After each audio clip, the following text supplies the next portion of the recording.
پرشتنی معشوقای دا الله حبیبا دبات الله حبیبا. د اسلام د ستر پیغمبر حضرت محمد صلی الله علیه و آله وسلم د زوکړې ورځ د اکثرو اسلامي هیوادونو په شان په افغانستان کې هم لمانځل کیږي چې په همدې ورځ په دودیزه توګه افغانان دغه ورځ د خیراتونو او صدقې په ورکولو سره لمانځي. په همدې اړه په جوړې شوې غونډه کې د ننګرهار والي شاه محمود میاخیل په خپلو خبرو کې وسلوالو ته په اشارې سره وویل چې د مسلمانانو وژنه په اسلام کې یو ناروا عمل دی.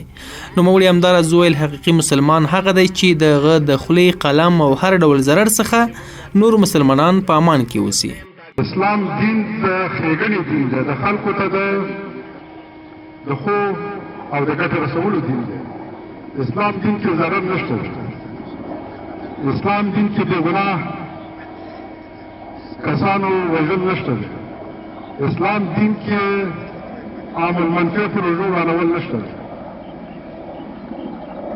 د ګاونډي حق پکې معلوم دی، حدود پکې معلوم دي. په همدې حال کې یو شمېر دیني عالمانو هم په خپلو خبرو کې اسلام هغه دین یاد کړ چې په خبره یې که په سمه توګه عملي شي نو د خلکو مال سر او عزت خوندي کیدلی شي. دوی زیاته کړه چې د بېګناه مسلمانانو وژل په اسلام کې حرام دی او نور باید د خلکو له ازار او اذیت څخه باید ډډه وشي. الله فرمایي چې کله یو مسلمان پاسېږي بل انسان قتل کړي بغیر د شرعي مجوزې نه، بغیر د جرم شرعي نه، الله دا ورسره قصاص کوي. زمون الله رب العالمین مونږ پیدا کړي. ګورې عقلا دا خبره ثابته ده چې کله څوک یو شی اختراع کړي او مخترع نه غواړي چې داسې یو څه هغه سره جوړ کړي چې د هغه د فساد او د خفګان او د بېعزتۍ سبب وګرځي.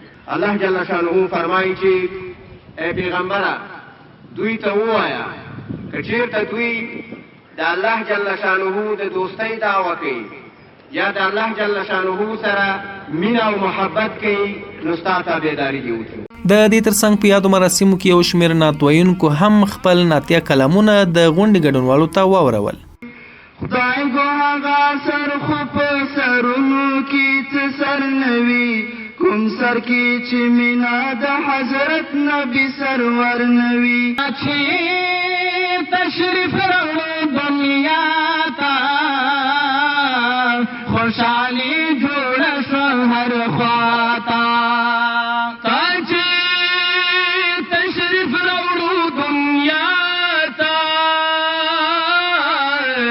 خوشحالي جوړه شوه هر خواته.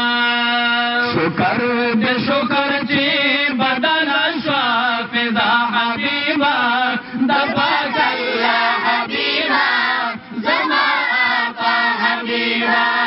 د یادونې وړ ده چې د اسلام وروستی پیغمبر حضرت محمد صلی الله علیه و آله وسلم د 1580 میلادي کال او د ربیع الاول د میاشتې په 12 نیټه نړۍ ته راغی او په 632 میلادي کال د 3 کلونو په عمر له دې پاني نړۍ رحلت وکړ.